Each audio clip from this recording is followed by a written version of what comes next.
Shalom, selamat hari Minggu buat kita semuanya. Selamat datang di Gereja Oikos Online. Mari kita siapkan hati kita untuk kita memuji menyembah Tuhan pada pagi hari ini dan kita berdoa bersama-sama. Tuhan, kami sungguh bangga kami punya Allah seperti Engkau dan kami siap untuk masuk ke dalam hadirat-Mu. Kami siap untuk memuji Engkau, kami siap untuk mengangkat hati kami, mengangkat suara kami untuk meninggikan Raja Yesus pada pagi hari ini. Di dalam nama Tuhan Yesus Kristus, semua yang percaya katakan amin.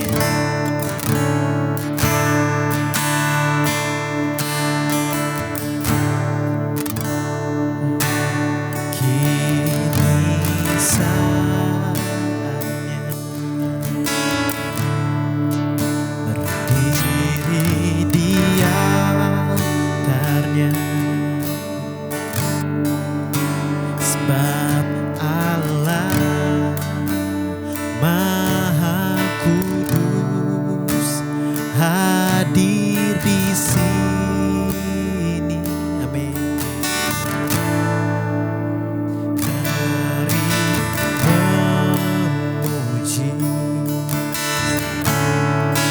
angkat tangan menyembah, sebab Allah Maha Kudus hadir di sini. Sama-sama katakan, kita masuk tanah sucinya bersama para malaikat menyembah.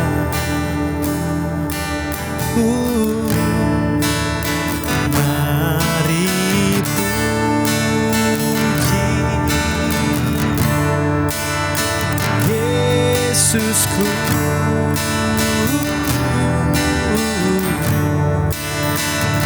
Kita masuk hadiratnya Maha Kudus. Kita masuk, kita masuk tahta sucinya.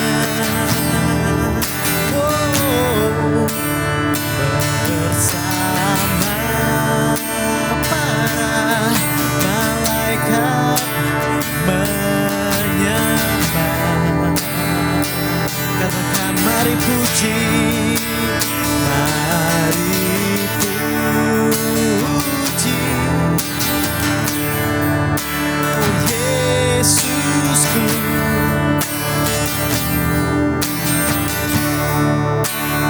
Kita masuk hadiratnya Maha Kudus.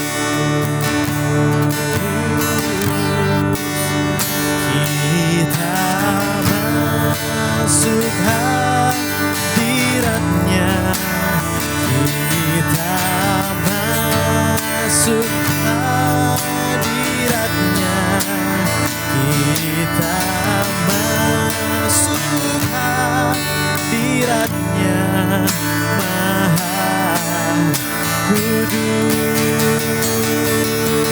Berikan sorak-sorai kemuliaan buat Tuhan. Haleluya. Amin. Mari kita siapkan hati kita untuk mendengarkan firman Tuhan pada pagi hari ini. Renungan pagi Gereja Oikos Online. Sebelum Anda melakukan aktivitas lebih lanjut, ikutilah renungan pagi hari Senin, Rabu, dan Jumat jam 4.30 pagi di YouTube channel Gereja Oikos Online.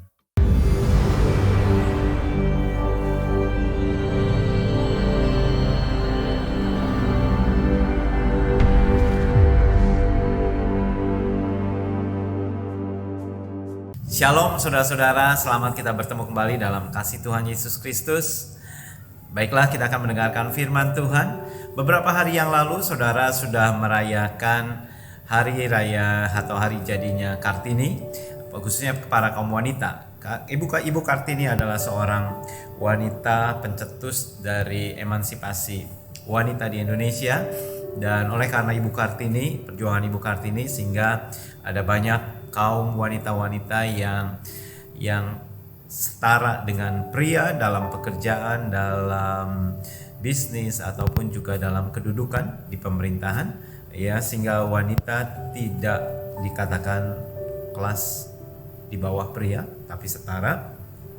Nah, hari ini kita akan melihat tentang seorang tokoh wanita yang sangat luar biasa sekali di dalam Alkitab, seorang tokoh iman, ya.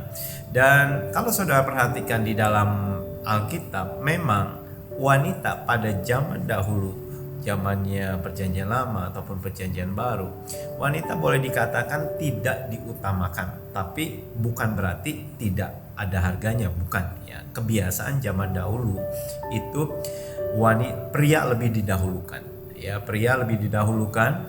Dan kalau saudara lihat di dalam kitab Injil, ada yang nama-nama wanita kadang-kadang tidak disebutkan, seperti perempuan Samaria tidak disebutkan namanya, dan terus kemudian perempuan yang menjamah jubah Yesus juga tidak disebutkan namanya, ya. Nah, karena kebiasaan zaman dahulu berbeda dengan zaman sekarang, ya, sehingga saudara jangan melihat itu sebagai satu kesalahan karena budaya zaman dahulu seperti itu. Tetapi Alkitab tidak pernah menganggap bahwa wanita itu berada di bawah pria, tetapi justru setara. Bagaimana Allah menciptakan seorang wanita? Hawa diciptakan dari mana? Dari tulang rusuk Adam, bukan dari tulang kaki yang berada di bawah, ya, tetapi dari sebelahnya Adam, dari sisinya Adam. Kalau dalam bahasa Inggrisnya his side, ya, dari sisinya Adam, supaya sejajar kedudukannya. Nah, begitu juga dalam perjodohan, Allah berkata untuk mencari pasangan yang sepadan, artinya sejajar, ya, tidak di bawahnya ataupun juga tidak ada di atasnya. Dan hari ini kita akan lihat di dalam Ibrani pasal 11 ayat 31, seorang tokoh wanita yang sangat luar biasa sekali. Wanita ini bukan orang Kristen, bukan keturunan dari Abraham, dia orang kafir, dia orang dengan katanya dia orang non Yahudi atau non Israel. Bahkan dia juga pekerjaannya pun pekerjaan seorang prostitusi. Jadi perempuan yang berdosa, ya. Kita lihat di dalam Ibrani 11 ayat 31. Karena iman, maka Rahab, perempuan sundal itu, tidak turut binasa bersama-sama dengan orang durhaka, karena ia telah menyambut pengintai-pengintai itu dengan baik. Nah, saudara perhatikan, list daripada Ibrani pasal 11 adalah berbicara tentang tokoh iman. Dan tokoh iman tersebut dari sederetan dimulai dari Abraham, Musa, dan selanjutnya. Lantas kemudian di ayat 31 ditutup dengan tokoh seorang wanita yang bernama Rahab. Setelah 31, 32 tidak dibahas lagi tokoh-tokoh yang lain, hanya disebutkan di ayat 32. Dan apakah lagi yang harus aku sebut, sebab aku akan kekurangan waktu apabila aku hendak menceritakan tentang Gideon, Barak, Simson, Yefta, Daud, Samuel, dan para nabi. Kenapa untuk Rahab dijelaskan lebih detail, sedangkan seperti Gideon, Barak, Simson, Yefta, Daud, Samuel, dan para nabi hanya sekilas saja, tidak dikasih tahu atau tidak beritahu Daud beriman karena apa, karena iman. Simson kenapa, tidak diberitahukan, tetapi Rahab lebih dijelaskan. Nah, saudara lihat, apakah di sini Rahab itu lebih besar daripada Daud, lebih besar daripada Simson, dan kenapa Yosua tidak tertulis di dalam tokoh iman ini? Malah Alkitab mencatat Rahab sebagai tokoh iman. Ya, di sini sangat menarik sekali, dikatakan karena iman maka Rahab perempuan sundal itu tidak turut binasa bersama-sama dengan orang-orang durhaka. Rahab diselamatkan. Kenapa? Karena ia telah menyambut pengintai-pengintai itu dengan baik. Rahab ini adalah seorang wanita yang sangat smart sekali, sebab dia mengetahui bahwa ada pengintai dan dia dengan cepat dia bisa mengetahui bahwa dua orang ini, pengintai ini bukan orang biasa, sehingga dia menyambutnya dengan baik, bahkan dia menyembunyikannya. Nah, kita lihat ada beberapa hal yang saya pikir mungkin ada 3 atau 4 hal dari kisah kehidupan Rahab. Yang pertama, Rahab itu memiliki iman yang sangat-sangat besar sekali. Dari mana kita bisa tahu? Kita lihat dalam Yosua pasal 2 ayat 9. Setelah Rahab menyembunyikan 2 orang tersebut, dan pada saat dua pengintai tersebut mau keluar dari rumah Rahab berkata demikian di ayat 9 Yosua pasal 2. Aku tahu bahwa Tuhan telah memberikan negeri ini kepada kamu. Rahab berkata, aku tahu bahwa Tuhan telah memberikan negeri ini kepada kamu. Apakah negeri itu sudah diberikan? Belum. Bangsa Israel masih ada di seberang sana, seberang Sungai Yordan. Mereka belum melakukan apapun juga. Mereka hanya mengintai, ya. Tetapi Rahab berkata, aku tahu Tuhan telah memberikan negeri ini. Luar biasa sekali. Dari mana Rahab bisa tahu? Hanya dia mendengar saja dan dia percaya bahwa Tuhan telah memberikan negeri ini. Ini hebat sekali Rahab. Dan terus kita lihat dikatakan, memberikan negeri ini kepada kamu dan bahwa kengerian terhadap kamu telah menghinggapi kami dan segala penduduk negeri ini gemetar menghadapi kamu. Rahab, dia tahu dan dia berkata bahwa Tuhan sudah memberikan negeri ini. Mungkin dia mendengar kisah-kisah di masa lalu. Mungkin dia mendengar dari tamu-tamunya berbicara tentang apa yang sedang terjadi dengan bangsa Israel. Bagaimana Allah memimpin pasukan ini dengan secara luar biasa, dan Rahab percaya bahwa negeri atau kota Kanaan ini sudah diberikan oleh Tuhan. Pasti gak akan sanggup mengalahkan. Dan saudara lihat bahwa imannya Rahab ini lebih hebat daripada bangsa Israel generasi pertama setelah mereka keluar dari Mesir. Sebab generasi pertama dari mereka setelah mereka keluar dari Mesir, lantas kemudian pada waktu mereka mengintai Kanaan, mereka berkata, kami tidak mungkin bisa mengalahkan negeri ini. Bagaimana mungkin kami mengalahkan bangsa raksasa tersebut? Dan di sini kita bisa lihat bahwa Rahab berkata bahwa Tuhan telah memberikan negeri ini. Iman Rahab itu iman yang besar karena dia mendengar. Iman timbul dari pendengaran. Dan kalau saudara lihat tentang kisahnya Rahab juga, setelah Rahab melepaskan 2 mata-mata tersebut, lantas kemudian mata-mata tersebut berkata demikian, tolong kamu gantungkan 1 helai tali berwarna merah kirmisi di rumah kamu, sehingga kami akan menyelamatkan kamu. Rahab tinggal di tembok Yeriko. Tembok Yeriko itu sangat tebal sekali sehingga bisa dijadikan tempat tinggal orang-orang yang mungkin tidak punya uang cukup banyak untuk membeli tanah. Mereka bisa tinggal entah mengontrak atau bagaimana, mereka bisa tinggal di tembok tersebut. Tembok tersebutnya cukup tebal, dan kemudian si mata-mata tersebut berkata, gantungkan tali merah kirmisi. Dan saudara pikirkan, kalau Rahab mendengarkan demikian, apakah tali merah kirmis ini akan menyelamatkan saya? Bagaimana caranya? Dia tidak tahu bagaimana caranya. Dia tidak tahu how to-nya ini, bagaimana Tuhan akan menyelamatkan dia, bagaimana dia bisa diselamatkan. Dia tidak tahu. Tapi dia obey aja. She just obey. Dia taruh saja tali kirmisi tersebut. Imannya sangat sederhana sekali. Tanpa dia mempertanyakan kenapa merah, kenapa enggak ungu atau hijau atau warna lain. Kenapa harus merah? Kenapa harus digantungkan? Supaya apa? Rahab tidak terlalu banyak bertanya, dia hanya melakukan saja. Dan saudara bayangkan, pada waktu setelah bangsa Israel mengelilingi tembok Yeriko, Rahab ada di dalam rumahnya bersama-sama dengan sanak family-nya. Kira-kira apa yang sedang terjadi? Mungkin mereka bertanya-tanya. Rahab berkata, jangan keluar. Ada perintah, jangan keluar. Kalau pengen selamat, jangan keluar. Mereka stay di situ, di dalam rumah. Dan terus kemudian apa yang terjadi pada saat tembok Yeriko itu roboh? Kiri kanan tembok Yeriko roboh. Mungkinkah orang-orang yang ada bersama-sama dengan Rahab mereka ingin keluar?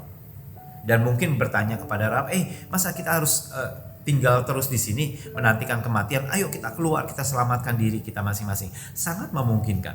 Kalau misalkan rumah saudara sebelah kiri kebakaran, sebelah kanan kebakaran, dan terus sebelumnya Tuhan memberikan mimpi kepada saudara, kamu tetap tinggal di rumah, jangan kemana-mana. Kira-kira saudara akan tetap tinggal dalam rumah nggak?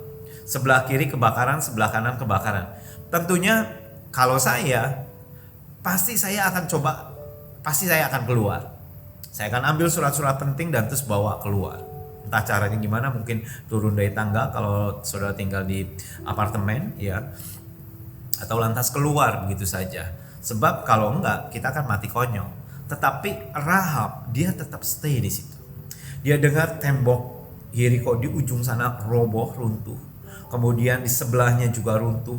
Tetangga-tetangganya mungkin ada yang tinggal di tembok tersebut, mereka teriak-teriak, ada yang mati, ada yang ketimpa batu, semuanya. Dan itu bisa membuat Rahab untuk keluar. Tetapi Rahab tetap stay.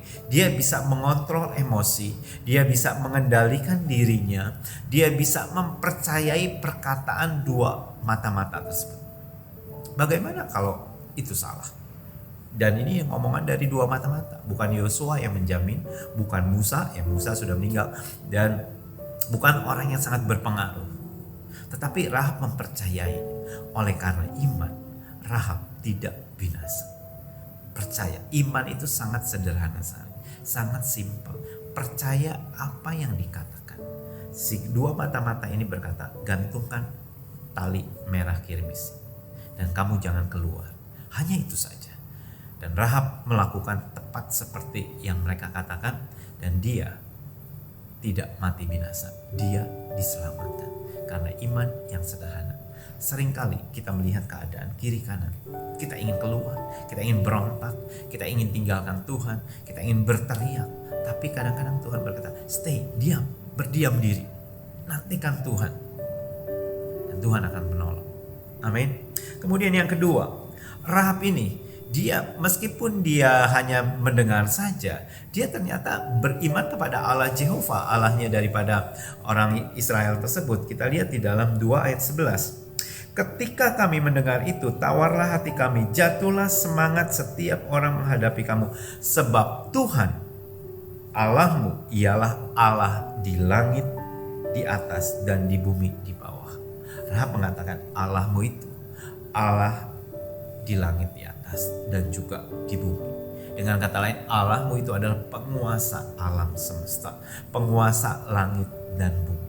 Rahab mungkin, ya, sangat mungkin Rahab penyembah dewa-dewa Kanaan, bukan penyembah Allah Jehovah. Tetapi begitu mendengar tentang kesaksian, begitu mendengar bahwa Allah sangat luar biasa, maka Rahab mengambil kesimpulan bahwa Allahmu adalah Allah penguasa langit dan bumi. Dengan kata lain, Rahab mengakui Tuhan Allah Israel adalah Tuhan yang benar, dan dia ingin diselamatkan, dan dia ingin berada di dalam kumpulan orang-orang percaya. Dia mengakui kedaulatan Tuhan, dia percaya akan Tuhan penguasa langit dan bumi, dan Tuhan menghargai iman Rahab yang simpel tersebut. Dan terus kemudian yang ketiga, Rahab itu memikirkan keselamatan jiwanya. Dia tahu kota Kanaan ini akan dihancurkan, kota Kanaan ini akan ditaklukkan, tetapi dia memikirkan keselamatan jiwa. Dia berkata di ayat 13 bahwa kamu akan membiarkan hidup ayah dan ibuku, saudara-saudaraku yang laki-laki dan yang perempuan, dan semua orang-orang mereka, dan bahwa kamu akan menyelamatkan nyawa kami dari maut. Rahab melihat keselamatan jiwa itu lebih penting dari segala-galanya. Dia berkata kepada dua mata-mata tersebut, selamatkan jiwa saya. Dia memandang bahwa keselamatan jiwa itu sangat-sangat berharga sekali. Ada orang tidak peduli akan keselamatan jiwanya, tidak peduli akan keadaannya, Mereka tidak mau memperbaiki nasibnya. Mereka pasrah dalam keadaan. Rahab tidak demikian. Rahab mungkin berada dalam posisi, oke, negeri kami akan segera ditaklukkan, akan dihancurkan, dan mungkin kami akan binasa. Ya sudah, terima saja, pasrah saja. Rahab tidak demikian. Rahab dia bangkit dan dia mencari jalan bagaimana supaya saya bisa hidup, bagaimana saya supaya bisa bertahan, bagaimana saya supaya bisa diselamatkan. Itu adalah tekad daripada Rahab. Ada orang yang sifatnya atau sikapnya itu apatis terhadap kehidupan. Dengan keadaan kondisi seperti ini, ya sudahlah, memang beginilah nasib saya, dan tidak mau berusaha dan tidak mau membuat satu gebrakan di dalam kehidupannya untuk merubah statusnya, untuk merubah kondisinya atau keadaan. Rahab tidak demikian. Dia berusaha untuk menyelamatkan jiwanya. Dia berusaha untuk merubah nasibnya. Dia berusaha untuk mengubah keadaan kondisi hidupnya dan berkata, selamatkan jiwa kami. Dan dia diselamatkan. Dan terus kemudian yang keempat, Rahab itu tidak hanya memikirkan diri sendiri, tetapi dia memikirkan ibu, bapaknya, sanak familynya, mungkin adik kakaknya, dan juga kerabat-kerabatnya. Dia berkata, selamatkan sanak family kami. Di ayat 13 yang tadi saya baca, bahwa kamu akan membiarkan hidup, ya, atau ayat 12. Maka sekarang bersumpahlah kiranya demi Tuhan, bahwa karena aku telah berlaku ramah terhadap kamu, kamu juga akan berlaku ramah terhadap kaum keluargaku.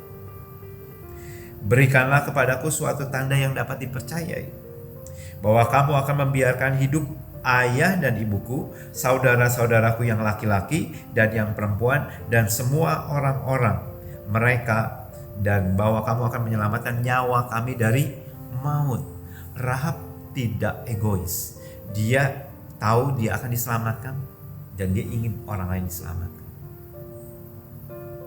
Kalau misalkan ada kapal mau tenggelam, terus kemudian hanya ada pelampung yang bisa menanggung mungkin hanya 1 atau 2 orang, Rahab bisa diselamatkan. Tapi Rahab memikirkan, bagaimana dengan ibu bapakku, bagaimana dengan saudaraku laki-laki, saudaraku perempuan, can you help them? Bisa nggak kalian tolong mereka? Saya ingin mereka juga diselamatkan. Itu adalah jiwanya Rahab. Rahab bisa saja, oke, mungkin menyelamatkan 10 orang nggak bisa, 1 ya sudah, saya saja yang diselamatkan, yang lain nggak usah. Tidak, Rahab memikirkan keluarganya, dan Tuhan melihat iman Rahab dan seisi rumah tangganya itu diselamatkan. Mungkin saudara sudah menjadi orang percaya dan sanak family saudara, ayah, ibumu, saudara laki-laki, saudara perempuan belum diselamatkan. Miliki iman seperti Rahab dan berkata bahwa Tuhan, selamatkan keluarga saya, ayah, ibuku, saudara laki-lakiku, saudara perempuanku, biarlah Tuhan diselamatkan. Rahab, meskipun statusnya dia seorang prostitusi, tetapi iman yang sederhana yang dia miliki membuat dia berubah keadaannya. Dan terakhir, menurut tradisi, Rahab menikah dengan salah satu daripada pengintai dan terus melahirkan seorang putra, namanya Boas. Dan Boas ini adalah adalah suami daripada Ruth, yang nanti saudara lihat silsilah daripada Tuhan Yesus. Dan nama Rahab dicantumkan dalam silsilah Tuhan Yesus. Tuhan Yesus tidak malu, silsilahnya itu ada seorang tokoh wanita, mantan prostitusi, wanita kafir, penyembah berhala, mantan penyembah berhala, namanya Rahab. Rahab diselamatkan. Dan nama Rahab dituliskan kembali di dalam kitab Matius. Karena iman yang sederhana. Bagaimana dengan saudara? Miliki iman yang sederhana. Percaya apa yang Yesus katakan. Percaya saja. Kadang-kadang iman ini harus melampaui bukan kadang-kadang. Iman ini harus melampaui logika. Secara logika tidak mungkin. Secara akal sehat enggak mungkin. Seperti bagaimana Yesus bisa mengadakan 5 roti dan 2 ikan, bisa memberi makan 5.000 orang. Secara matematika enggak mungkin. Secara hitung-hitungan tidak mungkin bisa. Di luar jangkauan pikiran manusia dan akal sehat, tetapi itu bisa terjadi. Kenapa? Karena ada tangan Tuhan. Iman akan membawa segala mujizat dalam kehidupan kita. akan membawa segala berkat-berkat Tuhan dalam kehidupan kita. Contohlah iman Rahab yang sederhana. Amin. Tuhan Yesus memberkati saudara sekalian. Mari kita satu dalam doa. Tuhan Yesus, ajari kami Tuhan untuk memiliki iman yang sederhana Tuhan. Firman-Mu berkata, jikalau engkau memiliki iman sebesar biji sesawi, iman yang sederhana, maka engkau dapat berkata kepada gunung, terbantulah ke dasar laut, maka itu akan terjadi. Tuhan, ajari kami Tuhan, untuk kami beriman kepadamu Tuhan, tidak melihat keadaan kondisi, situasi, lingkungan atau saat ini yang sedang kami hadapi. Tetapi biarlah kami melihat, percaya, mendengar setiap perkataan firman-Mu Tuhan. Dan mempercayainya di dalam hati kami Tuhan. Untuk kami percaya teguh kepadamu Tuhan. Berkati setiap anak-anak-Mu Tuhan. Mereka yang sedang mengalami pergumulan. Dalam pekerjaan, dalam kesehatan, dalam kondisi keuangan. Biarlah Tuhan kami tidak melihat kondisi kami, tapi kami tetap percaya kepadamu Tuhan. Terima kasih Tuhan, dalam nama Tuhan Yesus kami serahkan semua. Amin. Di akhir dari acara ini, saya Yakub Surya dari Gereja Oikos Online Singapura mengucapkan sampai jumpa kembali. Tuhan Yesus memberkati saudara sekalian.